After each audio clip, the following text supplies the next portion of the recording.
Drugs সৰবৰাহ গাড়ী number আমাৰ ওচৰত আছিলে। সেইমৰ্মে আমি আজি আমতলা অঞ্চলত আমতলা অঞ্চলত আমি তাতে এটা নাকা লগাইছিলোঁ আৰু নাকাত যেতিয়া গাড়ীখন ৰখোৱা হ'ল নাকা গাড়ী চালকজনে গাড়ীখন তাতে নাকাতে এৰি পলায়ন কৰে আৰু যিহেতু সেইটো সময়ত আমাৰ ওচৰত বিশেষ কোনো সা সঁজুলি নাছিলে, গতিকে আমি থানা কেম্পাছলৈ আনি গাড়ীখন আমি খুলি তাতে এতিয়া প্ৰায় 50 বক্স ছাছপেক্টেড হিৰ'ইন আমি জব্দ কৰিবলৈ সক্ষম হৈছোঁ। এখন এইটো মেইন চ'ৰ্চ মণিপুৰ পৰা নগাঁৱলৈকে আহিছিলে। নাই পৰা এতিয়ালৈ কৰিব পৰা নাই, পলায়ন কৰিছে তেখেতে। এজনে আছিলে, নাই পৰা এতিয়ালৈ। আমি এতিয়া চাই আছো, এতিয়াও খোলাই চাই আছো আৰু ওলোৱাৰ সম্ভাৱনা আছে। মানে ড্ৰাগছ লৈ আহি আছে নগাঁও ফালে, খবৰটো পাই আমি ইণ্টাৰচেপ্ট কৰিলোঁ আৰু এতিয়া সাক্ষীবাদীৰ সন্মুখত আপোনালোকৰ সন্মুখতে গোটেইখিনি খোলা হৈছে।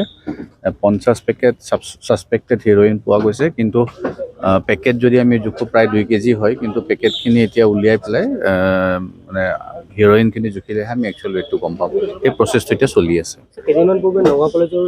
হয়, তাতে আমি 37টা চব কেছ পাইছিলোঁ আৰু ডেফিনেটলি আমাৰ অফিচাৰখিনিয়ে ভাল কাম কৰিছে আৰু মই ভাবোঁ যে ইয়াত যিখিনি ড্ৰাগছ আহি আছে সেইখিনি আপোনালোকেও সহযোগ কৰিব।